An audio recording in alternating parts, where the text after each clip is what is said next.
Hey, it's Michaela, and I just did an interview with the Zach Sang Show. We talked about music, being a robot, and the pattern app. ये है लिल मिक्वेला जो कि एक AI influencer है और इसे मजाक में आप मत लेना क्योंकि इसने बड़े-बड़े रियल इन्फ्लुएंसर को, बड़े-बड़े एक्टर्स को पीछे छोड़ दिए है, जिसकी इंस्टाग्राम में 2.6 मिलियन फॉलोअर्स हैं और ये एक इंस्टाग्राम पोस्ट के लिए $10,000 तक चार्ज करती है। ये एआई इन्फ्लुएंसर वर्ल्ड के most expensive car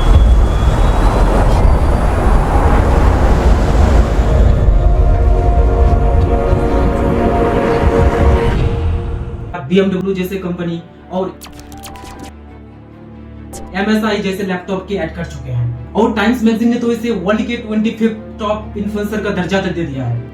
Namaste, namaskar and a big virtual hug to all my darlings out there. I am your favorite virtual superstar, Naina. और इसकी वीडियो आपने कभी ना कभी तो देखा होगा। ये है नैना जो कि 22 साल की है और झांसी से है। खा के ना धोखा, ये कोई लड़की उड़की नहीं है बल्कि ये AI जनरेटेड इन्फ्लुएंसर है जो कि सेम टू सेम देखते हैं एज ह्यूमन। और आज तक के न्यूज एंकर इसे तो आपने देखा होगा। नमस्कार, मैं हूं अंजना ओम कश्यप और देश को नया संसद भवन। ये आपने अभी जो देखा था ये कोई रियल एंकर नहीं था बल्कि न्यूज एंकर अंजना ओम कश्यप का 2.0 था जो कि आपको सेम तरीके से न्यूज पढ़ के सुनाएंगे। Hello guys, welcome back to my channel, this is Pradeep और आज हम लोग बात करने वाले हैं एआई इन्फ्लुएंसर के बारे में कि क्या एआई इन्फ्लुएंसर रियल इन्फ्लुएंसर को खत्म कर देगा। So let's get started.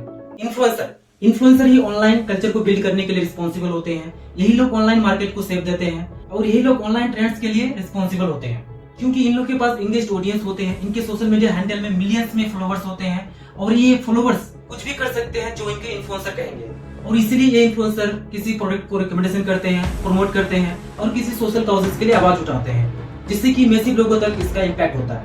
अब आपके लिए क्वेश्चन है कि क्या आप गैस कर सकते हो कि एक इंस्टाग्राम पोस्ट के लिए एक इन्फ्लुएंसर कितना चार्ज कर सकता है? नहीं तो चलो मैं बता देता हूँ। दैट इज $32,34,000 पर पोस्ट लेते हैं, यानी कि इंडियन रुपीस में 26,84,22,000 होते हैं। क्रिस्टियानो रोनाल्डो जिसका इंस्टाग्राम में फॉलोवर्स 632 मिलियन है, इस डाटा को आप देख सकते हो। ये है टॉप 20 हाईएस्ट पेड इन्फ्लुएंसर्स।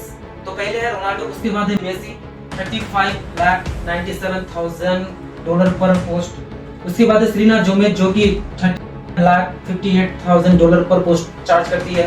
उसके बाद है काइली जेनर जो कि $23,86,000 पर पोस्ट चार्ज करती है।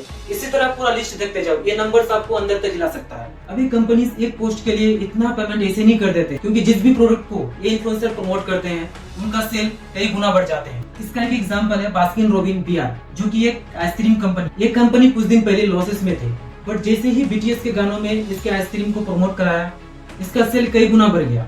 इन आइसक्रीम का सेल एक्सपोनेंशियल ग्रोथ में जाने लगा। अब आप सोचते होंगे कि ये सब चीजें मैं आपको क्यों बता रहा हूँ। इन सब चीजों को बताने का सिर्फ एक रीजन है कि आपको पता चले कि एक इन्फ्लुएंसर का मार्केटिंग में कितना वैल्यू है। देखो, global advertising market size $647.3 billion है बट उनमें से सिर्फ इन्फ्लुएंसर मार्केटिंग वैल्यू $24 बिलियन है, यानी कि $24 बिलियन मिल रहे थे इन्फ्लुएंसर को उनकी फेस वैल्यू पर। But hold on, AI is taking over the industry. Human influencers are no more. यहाँ पर अब AI इन्फ्लुएंसर का ट्रेंड आ चुका है। AI influencer AI generated models होते हैं और ये AI influencer millions of people को इन्फ्लुएंस करने में कैपेबल होते हैं इनके फॉलोअर्स के बेस पर। अगर आप इन AI इन्फ्लुएंसर के सोशल मीडिया हैंडल्स को देखोगे तो इनके फॉलोअर्स मिलियंस में है, जिनके दम पर ये बड़े-बड़े कंपनीज का प्रोडक्ट को प्रमोशन करते हैं और ब्रांड एम्बेसडर भी है, यानी कि ह्यूमन इन्फ्लुएंसर के फेस वैल्यू से भी ज्यादा एक AI जनरेटेड इन्फ्लुएंसर का फेस वैल्यू ज्यादा है। अब आप इस डाटा को देखिए, ये है टॉप 20 AI इन्फ्लुएंसर के डाटा कि किनके कितने फॉलोअर्स है और इन फॉलोअर्स के बेस पर ये कितने चार्ज करते हैं एक प्रमोशन के लिए। इसके अलावा और भी बहुत सारे AI इन्फ्लुएंसर्स हैं जो कि रियल इन्फ्लुएंसर से ज्यादा पॉपुलर है और अकॉर्डिंग टू रिसर्च ये AI इन्फ्लुएंसर मार्केटिंग के 1/3 मार्केट को डोमिनेट करेंगे। अब सबसे बड़ी बात, इन AI इन्फ्लुएंसर का जो सबसे प्लस पॉइंट है दैट इज अवेलेबिलिटी। देखो, एक ह्यूमन इन्फ्लुएंसर 24 घंटे में मैक्सिमम 24 घंटे ही काम कर सकते हैं और अलग अलग एड्स की शूटिंग के लिए उन्हें अलग अलग सेटअप में जाके, स्टूडियो में जाके अलग अलग तरीके से शूट करना पड़ेगा, which is most irritating. But in AI influencer के साथ ऐसा कुछ भी नहीं है।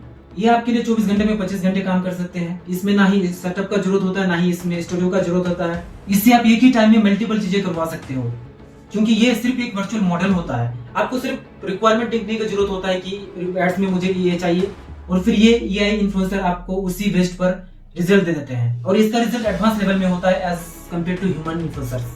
इनके और एक प्लस पॉइंट है दैट इज कॉस्ट इफेक्टिवनेस। अगर आप इसे बिजनेसमैन के पर्सपेक्टिव से देखोगे, सपोज आपको कोई प्रमोशन कराना है किसी प्रोडक्ट का और इसे कराने के लिए एक रियल इन्फ्लुएंसर आपसे 2 मिलियन चार्ज करते हैं, बट वहीं पर अगर आप को एक एआई इन्फ्लुएंसर सेम एंगेजमेंट और सेम कन्वर्जन के साथ 1 मिलियन चार्ज में ही कर दे, तो आप ज्यादा किसे प्रेफर करोगे? ऑब्वियसली बात है, आप एआई इन्फ्लुएंसर को ज्यादा प्रेफर करोगे। तो यहाँ पर ज्यादा चांसेस बन जाते हैं ह्यूमन इन्फ्लुएंसर्स को इन एआई इन्फ्लुएंसर के द्वारा रिप्लेस करने का। अब इन सब के अलावा एक शॉकिंग न्यूज है। अब अगर ये एआई इन्फ्लुएंसर्स कुछ नेगेटिव चीजों को प्रमोट करने लग जाए या नेगेटिव रोल में इन्वॉल्व हो जाए, तो ये नेक्स्ट लेवल में डिजास्टर ला सकता है। क्योंकि OnlyFans जैसे प्लेटफॉर्म्स में ऑलरेडी ये इन्फ्लुएंसर काम कर रहे हैं। अभी OnlyFans क्या होता है इसके बारे में मुझे मत पूछना, अगर नहीं पता है आपको तो जाओ गूगल करो। सो यही था, thank you for watching this video. मिलते हैं नेक्स्ट वीडियो में, हैव अ गुड डे।